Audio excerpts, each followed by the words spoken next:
आज हम पढ़ेंगे वैदिक सिविलाइजेशन के बारे में,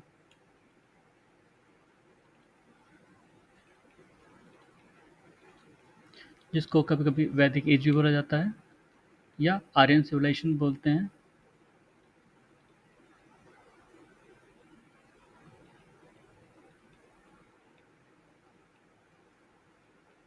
ठीक है, तो वैदिक वर्ड जो है वो वेदा से निकला है, मतलब वेद शब्द से। वेदा का मतलब होता है नॉलेज। वेदा का मतलब नॉलेज।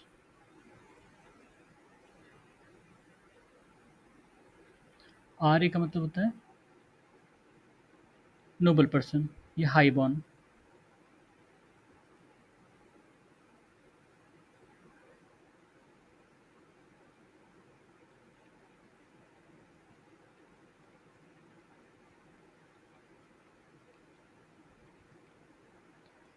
तो जो आर्य थे उनको ही क्रेडिट गया है कि उन्होंने ही वेद लिखे हैं। वेद पुराण जो भी है ये सब उनकी क्रिएशन है। अ, मतलब इनके बहुत सारी थ्योरीज हैं आर्यंस का इंडिया में आने को लेकर। तो सबसे ज़्यादा जो एक्सेप्टेबल है, मैक्स मुलर ने कहा था कि आर्यंस जो थे वो सेंट्रल एशिया से आए थे।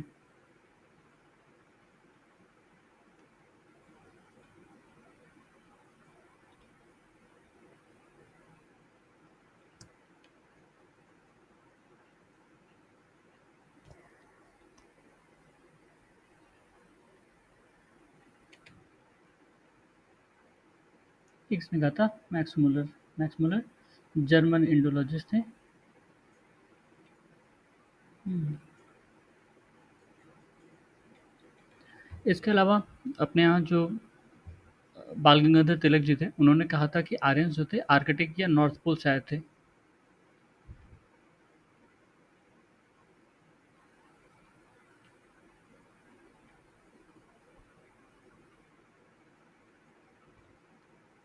ये कहा था बाल गंगाधर तिलक ने।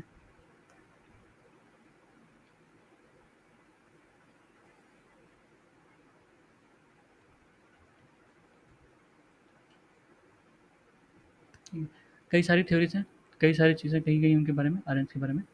ठीक है, आर्यन इन्वेजन थ्योरी जो कि अप्रूव करके दी गई है।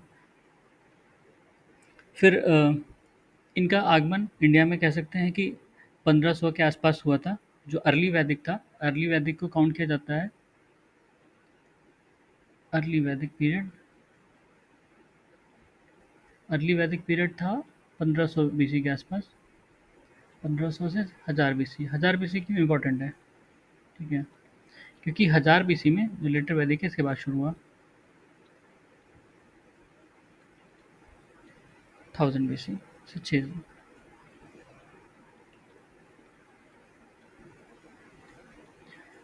कहते हैं कि 1000 बीसी के आसपास इंडिया में आयरन मिला था। ठीक है, आयरन डिस्कवर्ड।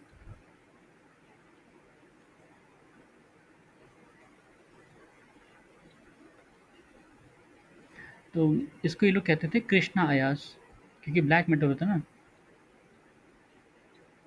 कृष्णा आयास ब्लैक मेटल था। इनके जो लिटरेचर थी, आपको पता ही होगा। 4 वेद हैं, हर वेद के 4 पार्ट होते हैं। ठीक है,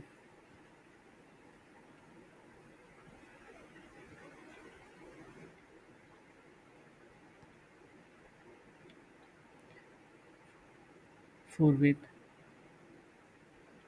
4 वेदा में कौन-कौन से हैं? ऋग्वेद, ऋग्वेद, यजुर्वेद, सामवेद और अथर्ववेद।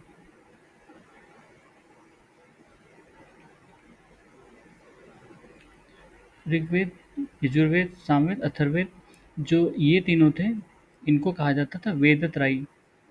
वेदत्रयी। ये आर्यंस लिखा था। ये आर्यंस की क्रिएशन थी, रिटन बाय आर्यंस। ठीक है,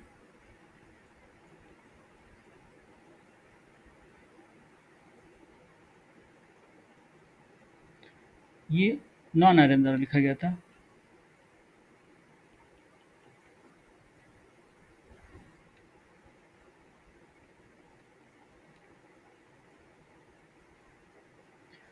ठीक है? तो अथर्ववेद को शुरू में नहीं वेद की संज्ञा में रखा गया था, इसको बाद में काउंट किया गया, ठीक है? हर वेद में 4 चीज़ें होती हैं, संहिता, ठीक है? हर वेद के 4 पार्ट होते हैं, 4 पार्ट्स। क्या-क्या होता है उसमें? संहिता, ब्राह्मणा,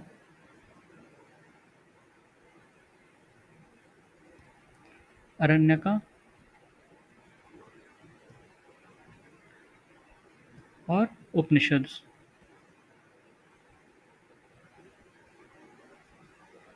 ठीक है? जो संहिता और ब्राह्मणा होता है, इसको कर्म कांड कहते हैं। ये कर्म कांड से रिलेटेड है। और जो आरण्यक और उपनिषद है, इसको ज्ञान कांड से रिलेटेड करते हैं, ज्ञान कांड, ठीक है? तो ये 4 सब में होते हैं, कर्म कांड और ज्ञान कांड, मतलब संहिता, ब्राह्मणा, ठीक है? संहिता में बेसिकली मंत्र होते हैं, ब्राह्मणा में आपके रिचुअल्स होते हैं, आरण्यक में फॉरेस्ट टेक्स्ट है, मतलब ये उनकी फिलॉसफी से ही रिलेटेड है, और उपनिषद जो है प्योर फिलॉसफी के बेस पर है। तो संहिता में क्या है? मंत्र है, मंत्र है। ब्राह्मणा क्या है? रिचुअल है। आरण्यक क्या है? फॉरेस्ट टेक्स्ट है।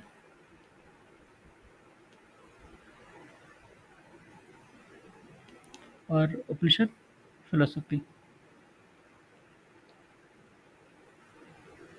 ठीक है?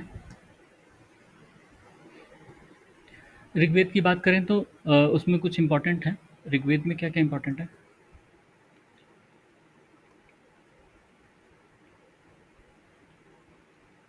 10 मंडल है इसमें।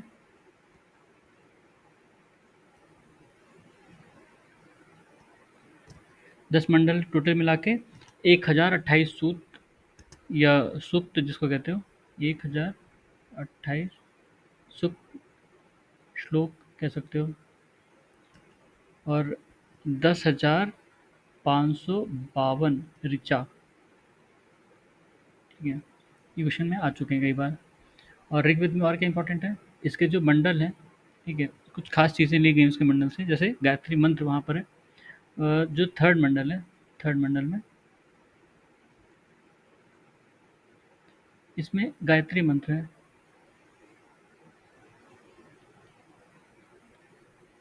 गायत्री मंत्र है। गायत्री मंत्र किसने लिखा था? विश्वामित्र ने।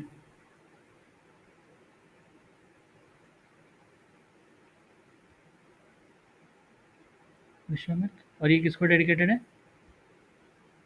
सवित्रा को ना।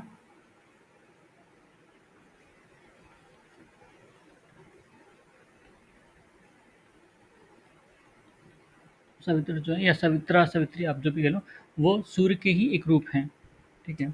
उसके बाद आता है जो नाइन्थ मंडला है, ninth mandal entirely dedicated to Soma.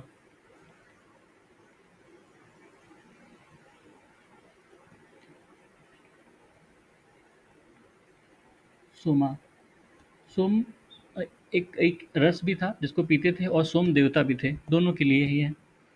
उसके बाद जो 10वां मंडल है, इसमें पुरुष सूक्त है, ठीक है?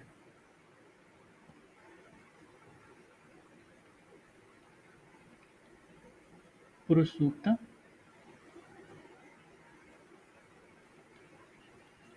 ये कास्ट सिस्टम के ऊपर है, जिसमें 4 वर्णों के बारे में दिया गया है, ठीक है?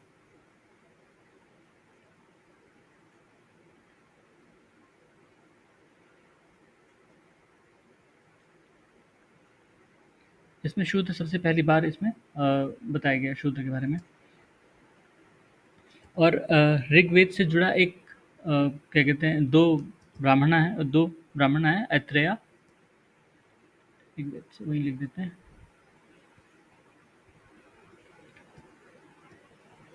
2 ब्राह्मणा।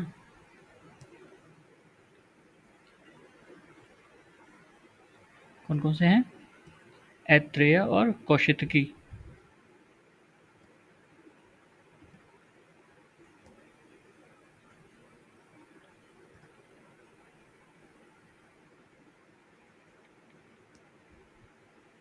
ठीक है?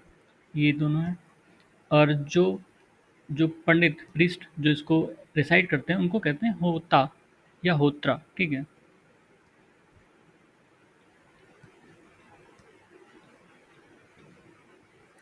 होता या होत्रा। हुँ, तो इसके बाद अलग अगर वो भी देखने हैं दूसरे भी, तो वो भी देख लेते हैं। ऋग्वेद के बाद यजुर्वेद, ठीक है? यहाँ से चलो ये ले लेते हैं यजुर्वेद।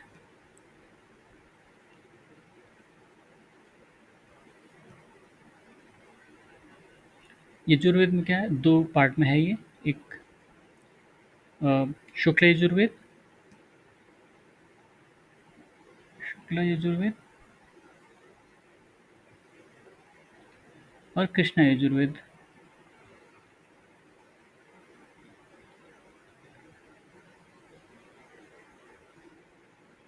ठीक है? अ, तो ये जो है बेसिकली आपका, इसमें भी हिम्स और रिचुअल्स हैं। रिचुअल्स के ऊपर है बेसिकली, बताया गया कि रिचुअल्स कैसे परफॉर्म करने हैं, सैक्रिफाइसल फॉर्मूला एक। और इसमें जो ये वाला है ना शुक्ला यजुर्वेद, ये पोएटिक फॉर्म में है।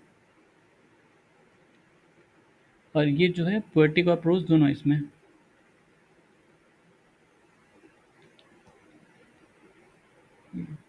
शुक्ला यजुर्वेद से रिलेटेड एक इम्पॉर्टेंट ब्राह्मण है शतपथ ब्राह्मण ना।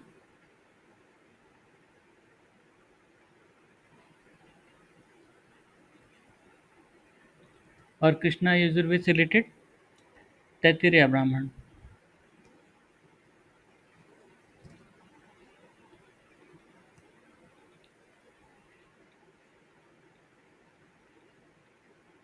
ठीक है? शतपथ ब्राह्मण में एक इम्पॉर्टेंट चीज़ है, पुरुष मेधा के बारे में है। पुरुष मेधा। पुरुष मेधा का मतलब है नर बलि से रिलेटेड, ठीक है? नर बलि, ये कुछ नर बलि से रिलेटेड है, ठीक है? पुरुष मेधा का जिक्र है शतपथ ब्राह्मण में। और शुक्ल यजुर्वेद से ही एक जो क्या कहते हैं संहिता रिलेटेड है, उसका नाम है वजस्नेयी। वजस्नेयी, ठीक है? वजस्नेयी संहिता।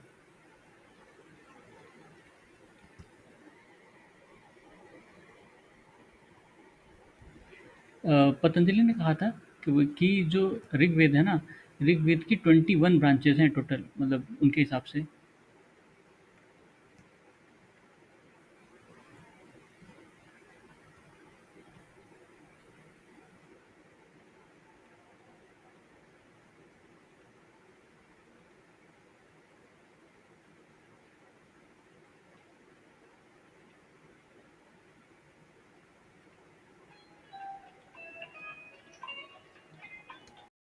ओके।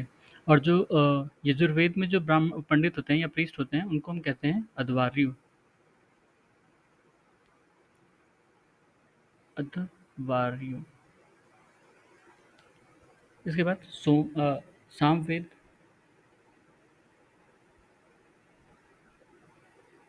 सामवेद में ज़्यादा कुछ नहीं है, सबसे शॉर्टेस्ट है, शॉर्टेस्ट अमंग ऑल वेदा। और इसमें ज़्यादातर जो है वो ऋग्वेद से कॉपी किया गया है, मतलब ऋग्वेद के ही मंत्र इसमें उठाए गए हैं। इसमें बस बताया गया कि उनको कैसे गाना है। सिर्फ 75 से 99 ऐसे हैं जो सिर्फ इसके यूनिक हैं। रेस्ट जो है वो ऋग्वेद से लिया गया है। टोटल कितना है? ठीक है, 1875 मंत्र हैं। इसका जो ब्राह्मण है वो पंचविशा, पंचविशा ब्राह्मण।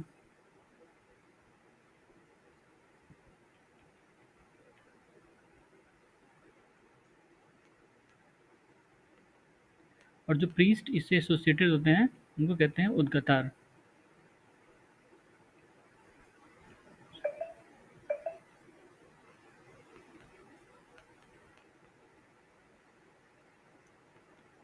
उद्गतार या उद्गात्री, ठीक है, उद्गतार।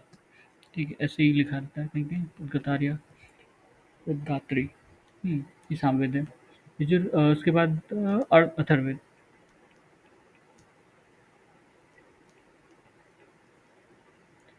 अथर्ववेद को ओरिजिनली वेद नहीं माना गया था, इसको बाद में संज्ञा दी गई थी। इसमें चार्म्स और स्पेल्स हैं, मतलब जादू मंत्र टाइप की चीज़ें, ठीक है? और इसके इसका एक वो उपवेद जो काफ़ी इंपॉर्टेंट है, आपको पता भी होगा, आयुर्वेद। हुँ, Ayurveda is an Upaveda of Atharvaveda.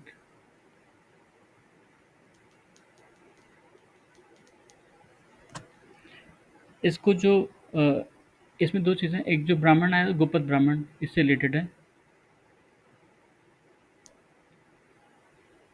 Gopad ब्राह्मण और जो पंडित इनको कहते हैं या परफ़ॉर्म करते हैं, उनको कहते हैं ब्रह्मा, ठीक है?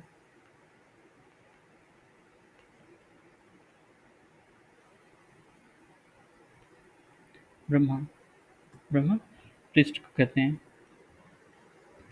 इसके अलावा उपनिषद हैं। टोटल उपनिषद कितने हैं? 108।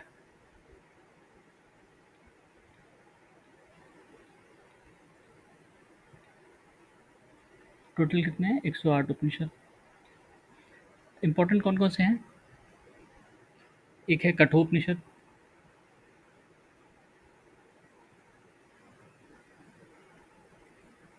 इम्पोर्टेंट है। इसमें जो एक बालक था 12 साल का नचिकेत, उसकी उसका डायलॉग है यम के साथ, ठीक है?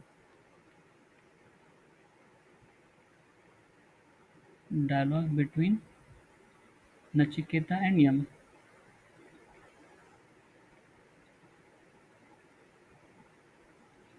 उसके अलावा कौन-सा? मुंडकोपनिषद।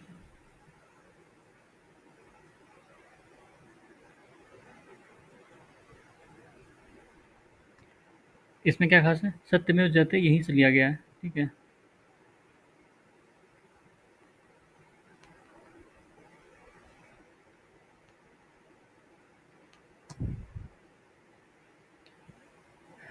सत्यमेव जयते।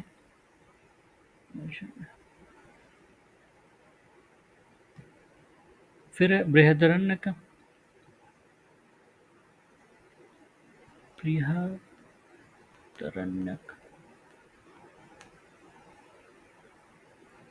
इसमें डायलॉग है गार्गी और यज्ञवल्क्य का।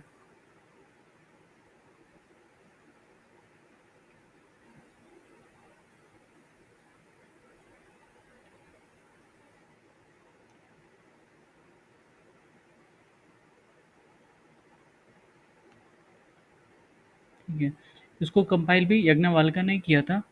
और बेसिकली ये डील करता है उन सब चीज़ों से, ट्रांसमाइग्रेशन ऑफ सोल जैसी चीज़ों से। बृहदारण्यक उपनिषद जो है। इसके बाद एक और है छंदोग्य उपनिषद।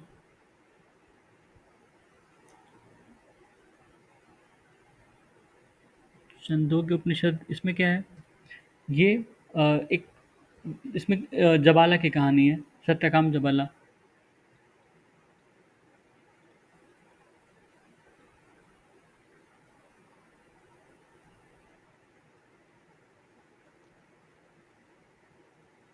ये बालक बड़ा होके क्या कहते हैं प्रीस्ट बनता है। और ये जो उस समय एक स्टिग्मा था अनमैरिड मदर का, उस उसको चैलेंज करता है, ठीक है? और एक और उपनिषद है श्वेत शतारो।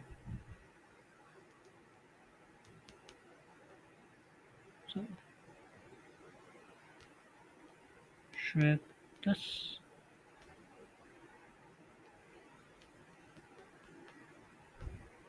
श्वेत शतारा, इसका मतलब होता है कि वाइट हॉर्स, ठीक है? ये संस्कृत का टेक्स्ट है।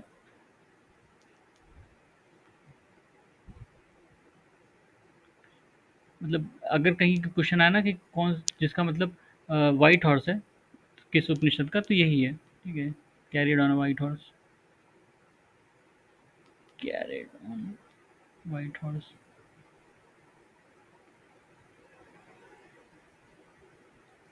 सब फिलॉसफी से डील करती हैं सारी चीज़ें, सारी बुक्स जो हैं फिलॉसफी से डील करती हैं। ये यजुर्वेद से रिलेटेड है ये।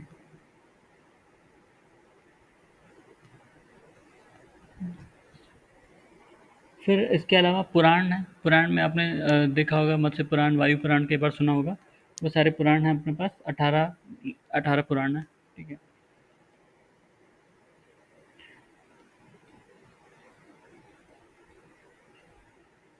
18 पुराण। हर पुराण में कुछ चीज़ें खास हैं, जैसे सर्ग प्रतिसर्ग, सर्ग प्रतिसर्ग,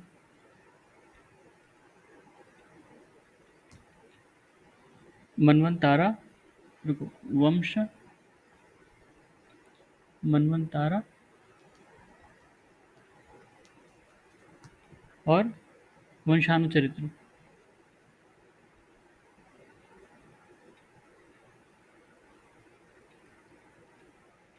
अब जो सर्ग प्रतिसर्ग था, वो कॉस्मोजेनी से डील करता है। ठीक है, क्रिएशन और इनोवेशन, नेचर का जो है। ठीक है।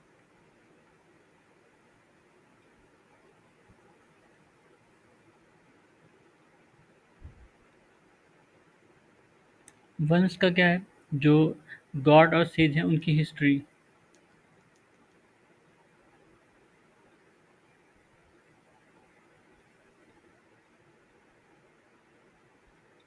मनवंतारा क्या है, मनु के जो अवतार हैं अलग अलग टाइम में। ठीक है।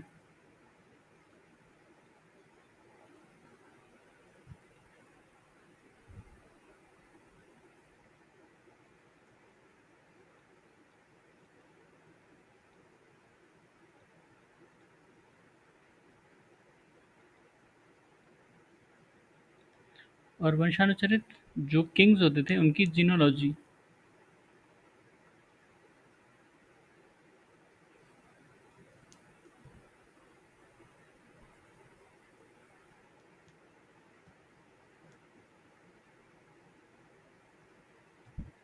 इसमें यही सब था पुराण में। सबसे इम्पोर्टेंट भगवतम या भगवत पुराण, सबसे इम्पोर्टेंट, उसको ज़्यादा दिया गया। फिर इनके अलावा दो एपिक थी, रामायण और महाभारत। महाभारत को पहले जय संहिता भी कहते थे, महाभारत।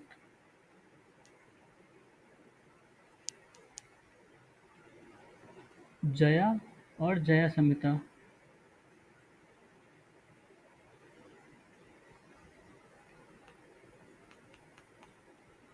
तब इसमें सिर्फ 8,800 के आसपास वर्सेस होते थे।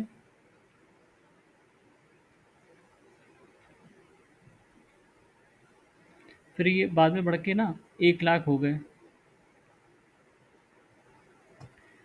तब इसको साता सहस्त्री संहिता कहा जाने लगा।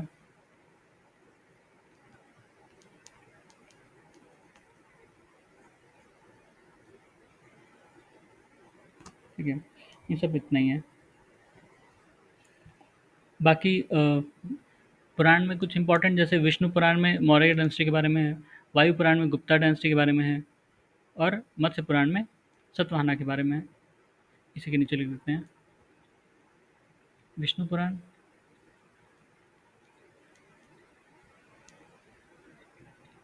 मौर्य डायनेस्टी।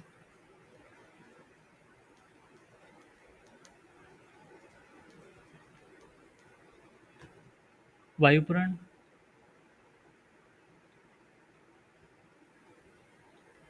गुप्ता डायनेस्टी।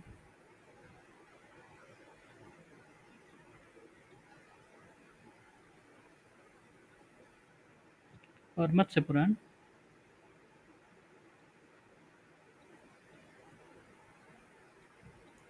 सतवाहना।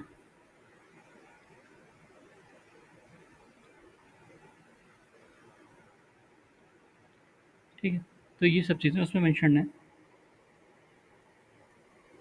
और उनकी जो लोकेशन थी, मतलब आर्य कहाँ आए, कहाँ सेटल हुए, उसमें उनके कई सारे लोकेशन उन्होंने अलग अलग नाम से ऋग्वेद में दिया है, मतलब लिखा है। जैसे ब्रह्मर्षि देश, ब्रह्मर्षि देश। ठीक है, ऋग्वैदिक ज्योग्राफी अगर देखें तो, ऋग्वैदिक ज्योग्राफी,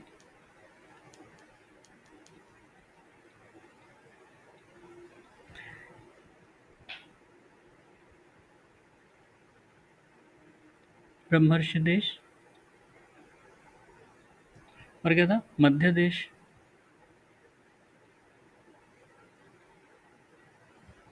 उसके अलावा आर्यवर्त आपने सुना होगा। और दक्षिण पथा।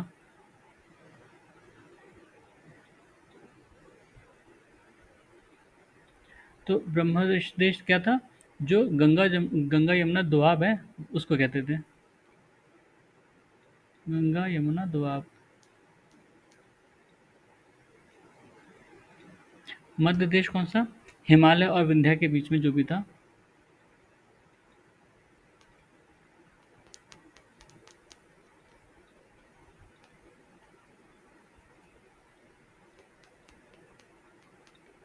आर्यवर्त पूरा जो नॉर्थ था, उसको वो आर्यवर्त कहते थे। और दक्षिण पथा जो साउदर्न इंडिया था।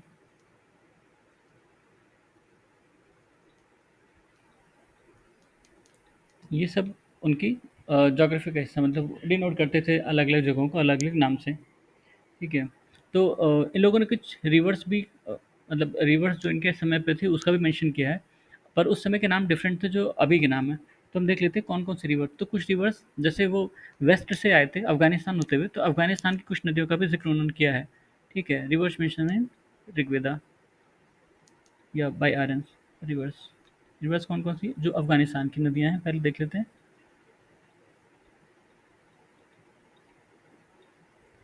अफगानिस्तान की कौन सी नदियां थी? क्रुमो, कुभा, गोमती और सुवस्तु। तो क्रुमो खुर्रम रिवर, कुभा काबुल, गोमती गोमल, सुवस्तु स्वात। ये सारी नदियाँ उनको अफगानिस्तान में मिली थी। ठीक है, उसके नाम ये लोगों ने मेंशन किया अपने हिसाब से। फिर इंडिया में या इंडियन सब कॉन्टिनेंट जो अभी का, इसमें मतलब पाकिस्तान की नदियाँ भी हैं ऑब्वियसली। तो उनकी जो मोस्ट सेक्रेड रिवर थी सरस्वती। सरस्वती, इसको वो नदी तमा, देवी तमा, नदी तमा, देवी तमा और माते तमा कहते थे। सबसे ज़्यादा पायस इनके लिए यही थी। नवी तमा का मतलब है नदियों में सबसे श्रेष्ठ।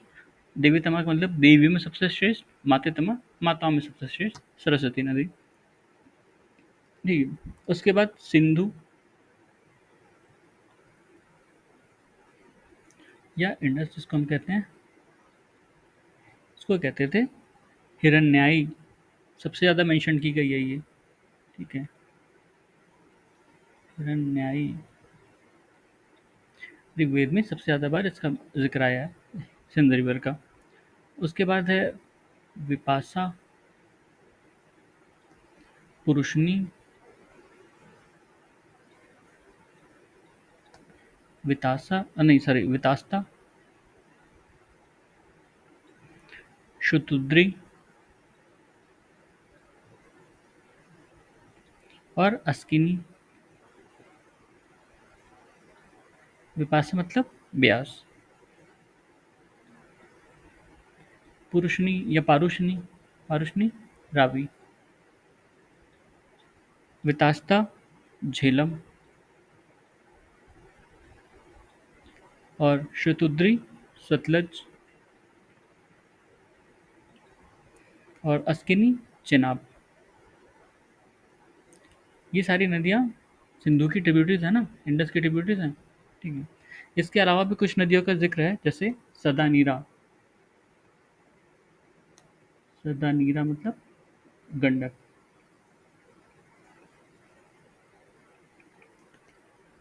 सदानीरा गंडक, चित्रोत्पला और या Nilotpala.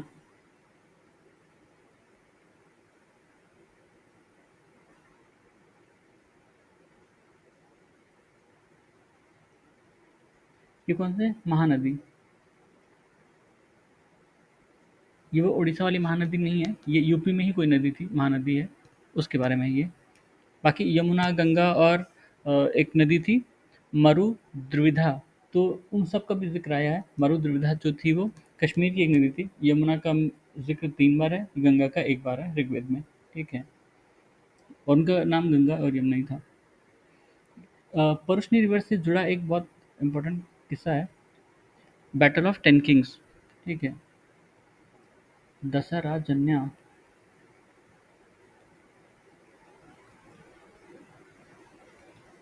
Battle of 10 king.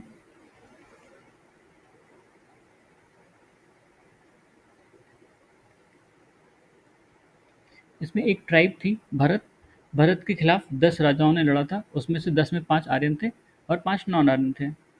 Bharat के जो राजा थे सुदस, भरत उनके राजा थे सुदस वर्सेस 10 किंग्स। उस 10 में 5 आर्यन थे और 5 नॉन आर्यन थे,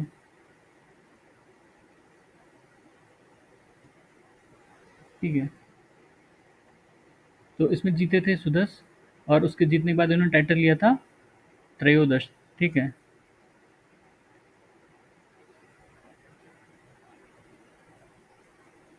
इम्पॉर्टेंट था ये इंसिडेंट, कई बार आज पूछा जा चुका है।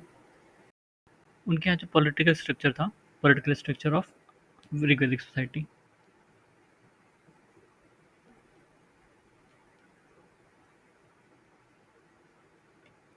पॉलिटिकल स्ट्रक्चर में सबसे छोटी यूनिट जो होती थी या बेसिक यूनिट, कुला, ठीक है?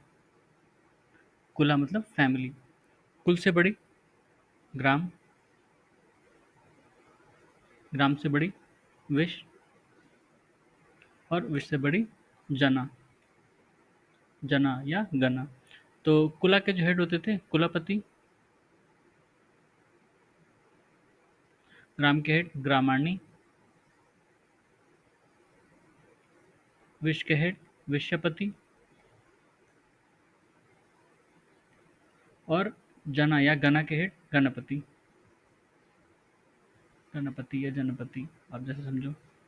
फिर सबसे ऊपर किंग, यानी किंग को क्या कहते थे? राजन या गोपा, गोपा मतलब प्रोटेक्टर।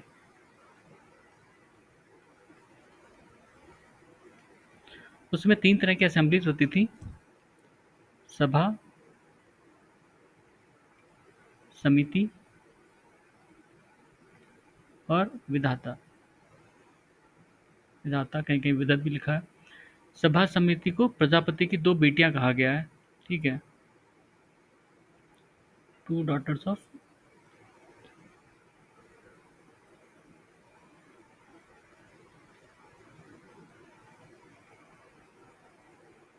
प्रजापति। हम्म। सभा जो थी एल्डर्स की होती थी, इसके बाद जुडिशियल फंक्शन थे, और इसमें महिलाएं भी पार्टिसिपेट करती थी, women could participate. Elders and,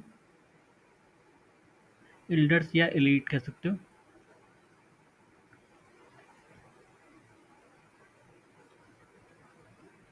women participate कर सकती थी इसमें। इसमें सिर्फ एल्डर्स होते थे, वुमेन नहीं थी।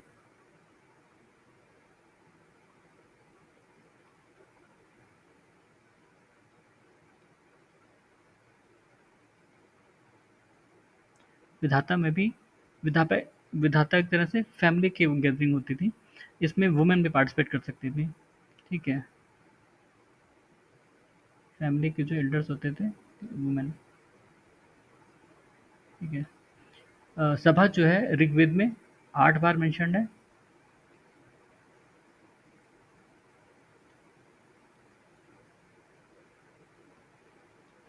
ऋग्वेद में, और समिति जो है 9 बार।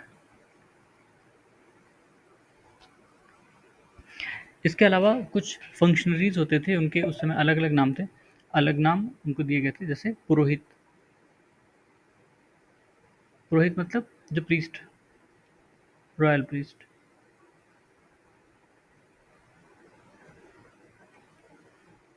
महिषी। महिषी मतलब क्वीन। सेनानी, आर्मी चीफ।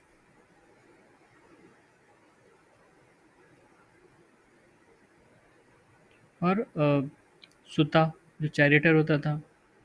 ग्रामानी अभी बताया है। भागदुगा,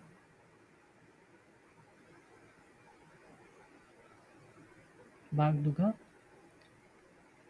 रेवेन्यू कलेक्टर।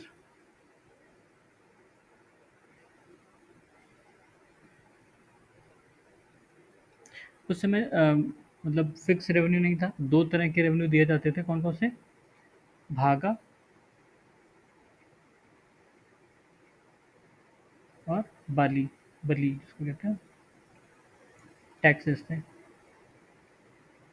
ये एक तरह का शेयर होता था, ये एक तरह की वॉलंटरी डोनेशन वैसा। ठीक है, इसके अलावा संग्रहीति।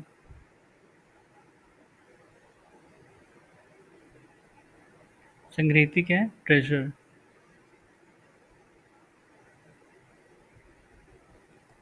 और अक्षवाप।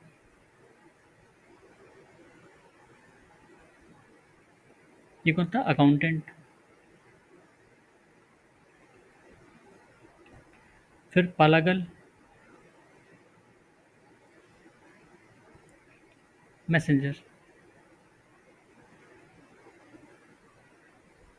और शाता या छाता, ये कौन होता था? Keeper of the royal house hold.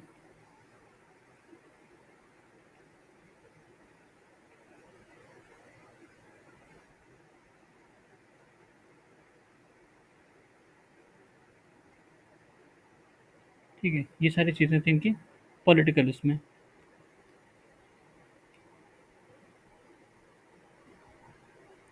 फिर इनका सोसाइटी और कल्चर देख लेते हैं।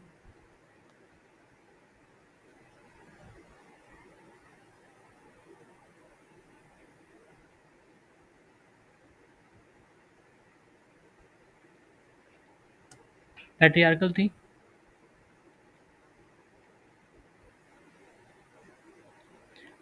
ऋग्वेद में लिखा है कि जो फादर था वो अपने बच्चे को बेच सकता है। ठीक है, वर्ण सूत्र में पैट्रियार्कल थी ये। और मतलब इंसान को उसके जो चार पुरुषार्थ को अटेंड करने के लिए उनके जो जीवन था उसको चार आश्रम में डिवाइड कर दिया गया था। चार आश्रम कौन कौन से थे? ब्रह्मचर्य, गृहस्थ, वानप्रस्थ और संन्यास। ये जबाला उपनिषद में मेंशन्ड है। ठीक है, four ashrams. Four ashrams to attain four पुरुषार्थ।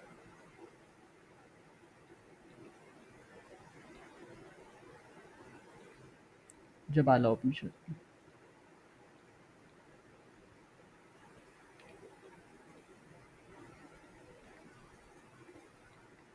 चार आश्रम कौन कौन से हैं? ब्रह्मचर्य,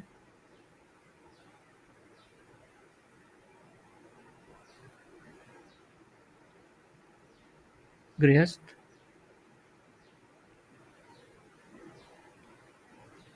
वानप्रस्थ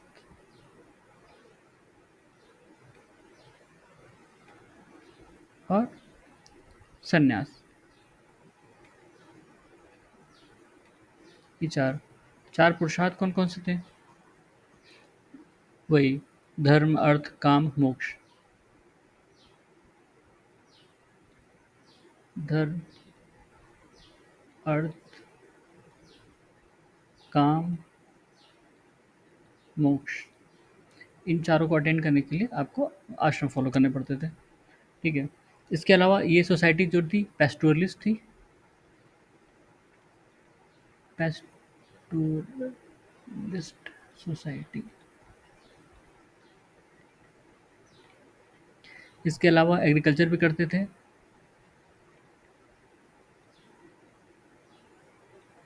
और कैटल ब्रीडिंग भी करते थे। ठीक है।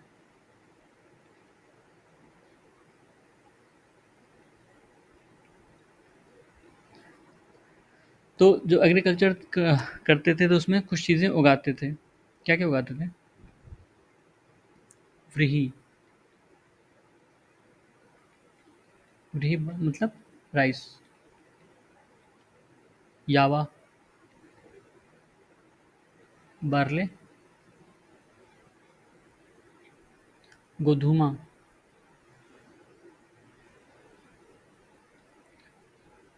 वीट। मुद्गा। मूंग मीन। और इक्ष्कू।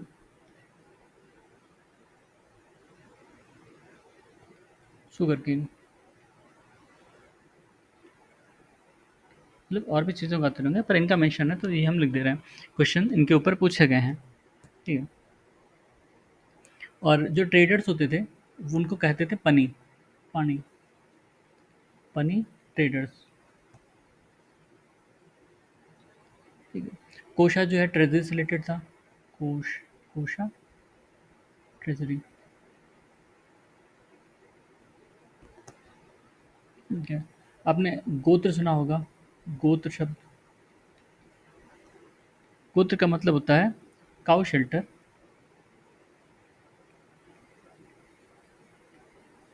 या हर्ड ऑफ काउ। ठीक है।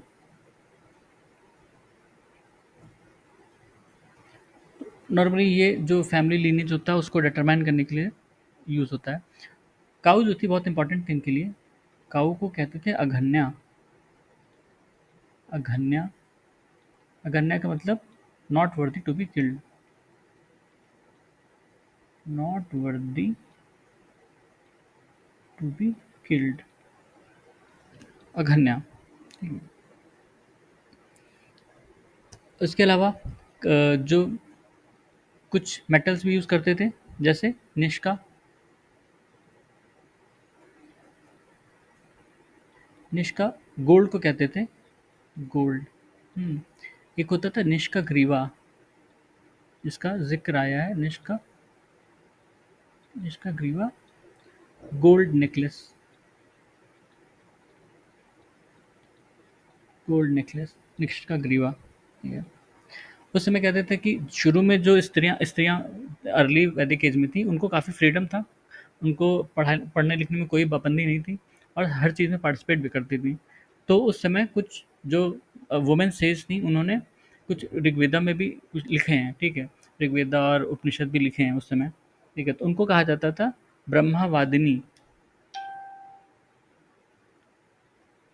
ब्रह्मावादिनी वुमेन सेजेस। ठीक है। Women sages. कौन कौन है इसमें? लोप मुद्रा आप नाम समझ लो। लोप मुद्रा। घोषा विश्वरा। ठीक है।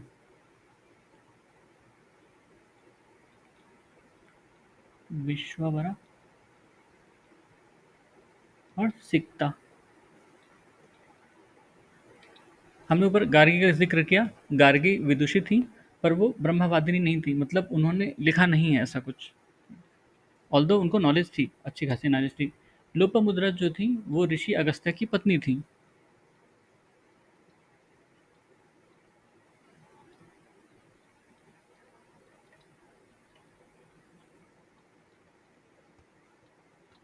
ठीक है। फिर इन लोग का जो रिलीजन था रिलीजन मोनली पॉलीथिस्टिक थे। कई देवताओं की पूजा करते थे। रिलीजन देख लेते हैं इनका। रिलीजन पॉलीथिस्टिक थे। पॉलीथिस्ट। कई सारे देवताओं की पूजा करते थे और इन्होंने अपने देवताओं को अलग अलग क्लास में डिवाइड कर रखा था जैसे टेरेस्ट्रियल गॉड सेलेस्टियल गॉड। ठीक है। गॉड अबव स्काई ऐसे करके।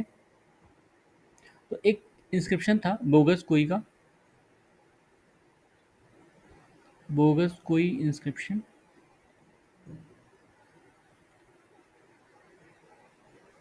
ये टर्की में था। टर्की में मिला था। Asia minor. इसमें चार गॉड का नाम मेंशन है जो आर्यन गॉड थे। कौन कौन से? इंद्र, वरुण, मित्र, नसत्या। इंद्र, वरुण, मित्र, नसत्या मेंशन है इसमें। ठीक है। वो बहुत सारे देवताओं की पूजा करते थे, पर बेसिकली उनको तीन कैटेगरीज में डिवाइड किया गया था। सेलेस्टियल,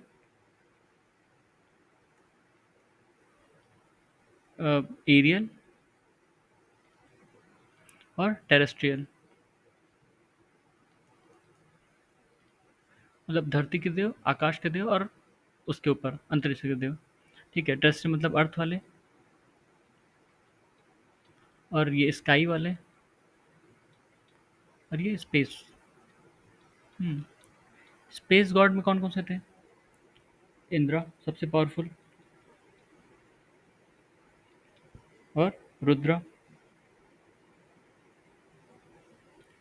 एरियल में कौन कौन से थे?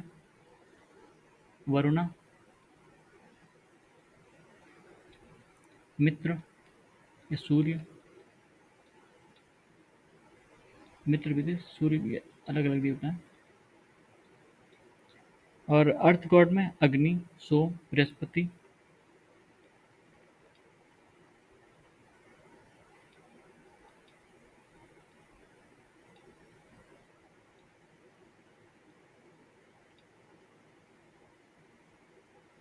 अब इन लोगों के बारे में देख लें। इनमें सबसे पावरफुल कौन थे? इंद्र। इंद्र इंद्र को पुरंदर भी कहा जाता था। इनके ऊपर 250 हिम्स ऋग्वेद में हैं। ठीक है।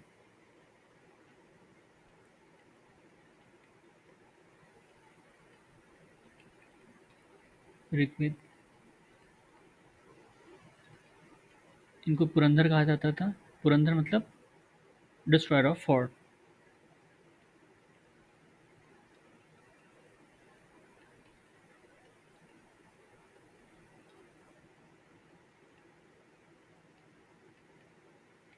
ठीक है, माना जाता था कि वज्र लेके चलते हैं। और किसी को भी पनिश करना हो तो इनका आह्वान किया जाता था, आइए उनको मारिए।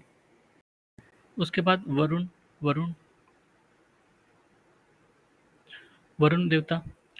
वरुण देवता भी काफ़ी इंपॉर्टेंट थे। इनको ऋतस्य गोपा कहा जाता था। ऋतस्य गोपा यानी प्रोटेक्टर ऑफ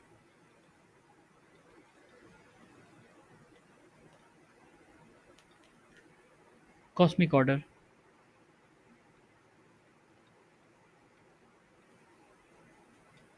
ठीक है, इनको ऋतस्य गोपा कहा जाता है। जो मोरल ऑर्डर या रिट था उसको प्रोटेक्ट करने के लिए इनका आह्वान किया जाता था। और उसके बाद अग्नि।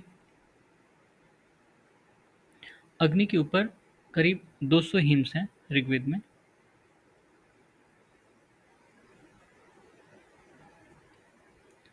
ऋग्वेद,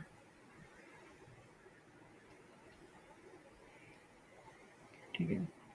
और इसी में दिखा देते हैं। जो बृहस्पति थे ये देवों के गुरु थे। ठीक है, देव गुरु जिनको कहते हो, देव गुरु।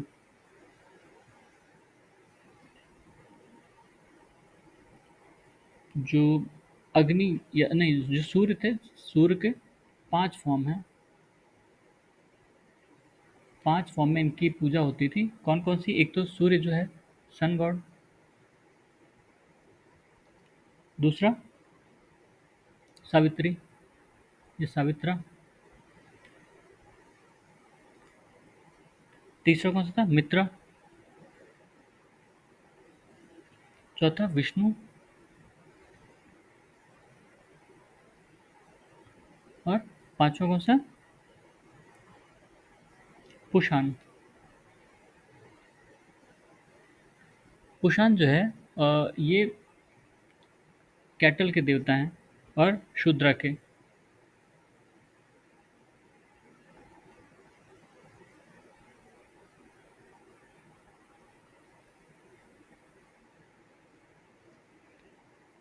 ठीक है।